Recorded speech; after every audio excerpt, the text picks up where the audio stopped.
Air hostess सावधानी से घुटनों के बल झुक गई और हाथ से दरवाजे की सतह को धीरे धीरे छूने लगी। उसे शक था कि नीचे कुछ भयानक छिपा हो सकता है, लेकिन दरवाजा खोलने पर कुछ नहीं मिला। पहले तो उसे लगा कि काम का दबाव बहुत ज्यादा है और वह भ्रम देख रही है, लेकिन जैसे ही वह जाने की तैयारी कर रही थी, एक चीख सुनाई दी। शांत दरवाजा अचानक हिलने लगा, कोई भयानक चीज नीचे से बाहर आने वाली हो। एयर होस्टेस ने दरवाजे को दबाने की कोशिश की, लेकिन वह राक्षस की ताकत के सामने टिक नहीं पाई। दरवाजे की सतह अचानक विकृत हो गई और उस पर लगे स्क्रू एक एक करके गिरने लगे।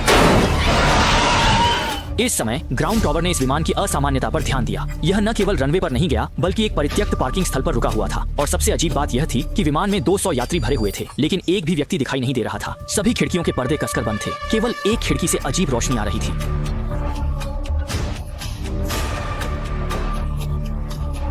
जल्द ही पुलिस ने स्थल को सील कर दिया। पहले उन्हें शक था कि यह एक आतंकवादी हमला है, लेकिन जब वे केबिन में पहुंचे तो पाया कि ऐसा नहीं था। सभी यात्रियों के शरीर पर कोई संघर्ष के निशान नहीं थे और न ही कोई चोट थी।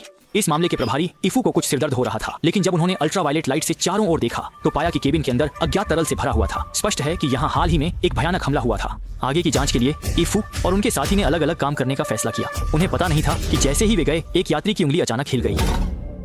इस समय इफू विमान के पिछले हिस्से में पहुंची और देखा कि 2 क्रू मेंबर पहले ही मर चुके थे। कार्गो होल में हर जगह अज्ञात तरल था। स्पष्ट है कि राक्षस यहीं से आया था। लेकिन इफू के सुराग इकट्ठा करने से पहले ही दूसरी तरफ उनके साथी को परेशानी का सामना करना पड़ा। पहले से बंद कॉकपिट का दरवाजा अचानक खुल गया और दोनों पायलटों में जीवन के कोई संकेत नहीं थे। लेकिन जैसे ही साथी ने करीब जाकर देखने की कोशिश की, उसे एक अनोखी घटना का सामना करना पड़ा। अप्रत्याशित रूप से पायलट के अलावा 3 यात्री भी जाग गए, लेकिन वे पहले ही मर चुके थे। फिर वे कैसे जाग गए? इस घटना की विचित्रता के कारण पुलिस ने तुरंत कुछ लोगों को अलग कर दिया। उन्हें लगा कि उनसे कुछ सुराग मिल सकते हैं, लेकिन सभी की यादें गायब थीं और वे विमान पर हुई घटना को याद नहीं कर पा रहे थे। हालांकि इफू इस पर चिंतित थे। मामले में एक नई प्रगति हुई। कार्गो होल में एक अजीब लकड़ी का ताबूत मिला। ये चीज कब विमान पर आई, कोई नहीं जानता। ये न तो कार्गो सूची में था और न ही किसी कर्मचारी की अनुमति थी। लेकिन जब उन्होंने ताबूत खोला तो पाया कि उसमें मिट्टी भरी हुई थी और सबसे अजीब बात यह थी कि ताबूत का ताला अंदर की तरफ था, जिसका मतलब है कि इसे केवल अंदर से खोला जा सकता था। ये देखकर सभी के रोंगटे खड़े हो गए, क्योंकि उन्होंने ताबूत खोलते समय कोई ताला नहीं देखा था। क्या ताबूत में मिट्टी के अलावा कुछ और भी था? लेकिन फिलहाल कोई और बेहतर तरीका नहीं था।